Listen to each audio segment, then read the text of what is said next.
اللہ کے رسول صلی اللہ تعالیٰ علیہ وسلم ارشاد فرماتے ہیں خیرکم من تعلم القرآن وعلم، فرماتے ہیں اے لوگو تم میں سے بہترین شخص وہ ہے جس نے قرآن کا پڑھنا سیکھا اور دوسروں کو قرآن کا پڑھنا سکھایا۔ اور آج ہمیں دیکھنے کی ضرورت ہے، ہم دوسروں سے خود کو اچھا سمجھ رہے ہیں تو کس معنی میں ہم اپنے آپ کو اچھا سمجھ رہے ہیں؟ کیا ہم نے قرآن کو اچھے طریقے سے پڑھنا سیکھا ہے؟ کیا ہم نے قرآن کو اچھے طریقے سے دوسروں کو پڑھنا سکھایا ہے؟ اگر ہم نے یہ کام کیا ہے، اللہ کے رسول کی زبانی جو بشارت ہمیں ملی ہے، جو خوشخبری ہمیں ملی ہے، اس کا حصہ ضرور ملے گا۔ ہاں مگر یاد رکھیں یہ جو عمل کیا جانا ہے یہ صرف اور صرف اللہ اس کے رسول کی رضا کے لیے کیا جانا ہے۔ دنیا والے ہمیں سمجھیں کہ کتنا اچھا قرآن کا پڑھنے والا ہے، کتنا اچھا قرآن کا سکھانے والا ہے، یہ خیال دل میں نہیں ہونا چاہیے، بلکہ اللہ راضی ہو جائے، اللہ کے رسول راضی ہو جائیں، یہ سوچ ہم لے کر کے اگر اس طرف ہمارے قدم بڑھتے ہیں تو یقیناً ہم اچھے انسانوں میں شمار کیے جائیں گے۔ اور اگر ہم نے دنیا والوں کو دکھانے کے لیے، دنیا کی طلب میں ہم نے اپنے آپ کو اچھا بنانے کی کوشش کی ہے تو یہ تو صرف ایڈورٹائزنگ ہو گئی، حقیقت سے اس کا کوئی تعلق نہیں ہوتا ہے۔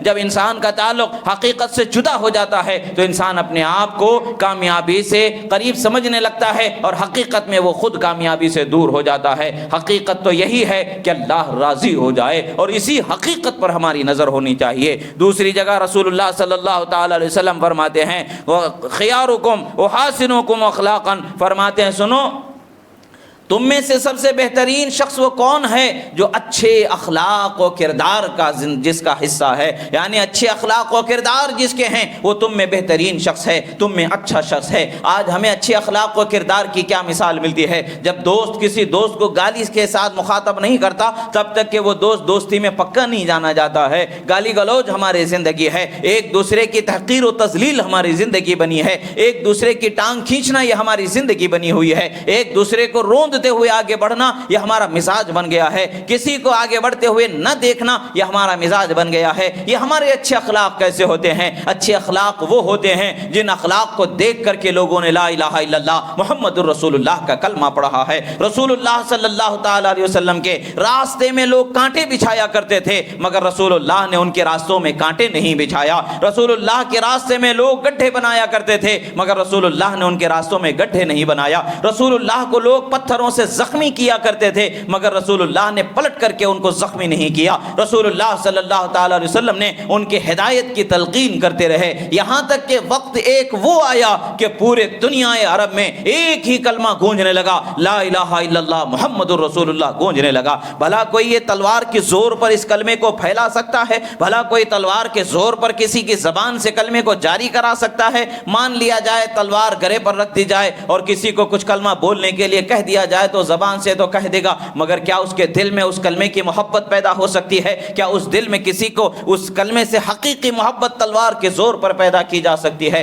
یہ ہو ہی نہیں سکتا ہے۔ کیا آپ کسی کو تلوار کے زور پر کسی سے سچی محبت کرنے پر مجبور کر سکتے ہیں؟ کبھی نہیں ہو سکتا ہے۔ کہ رسول اللہ صلی اللہ تعالی علیہ وسلم کے اخلاق ہمیں بتاتے ہیں کہ اخلاق کا ہنر بھی کسی کو مل جانا، اچھے اخلاق والا بھی کوئی بندہ بنا دیا جانا، یہ اللہ کی بہت بڑی نعمت ہوتی ہے، یہ اللہ کی بہت بڑی توفیق ہوتی ہے۔ دوسری جگہ رسول اللہ صلی اللہ تعالی علیہ وسلم ارشاد فرماتے ہیں خیرکم احسنکم قضاء ای عند رد القرض الدین او کما قال رسول اللہ صلی اللہ علیہ وسلم، اللہ کے رسول صلی اللہ تعالی علیہ وسلم فرماتے ہیں تم میں سب سے بہترین شخص وہ ہے جو اگر کسی کا قرض لے تو اس قرض کو فوراً اچھائی کے ساتھ ادا کر دے، اس کو ستا کر کے تڑپا کر کے پریشان کر کے نہ دے۔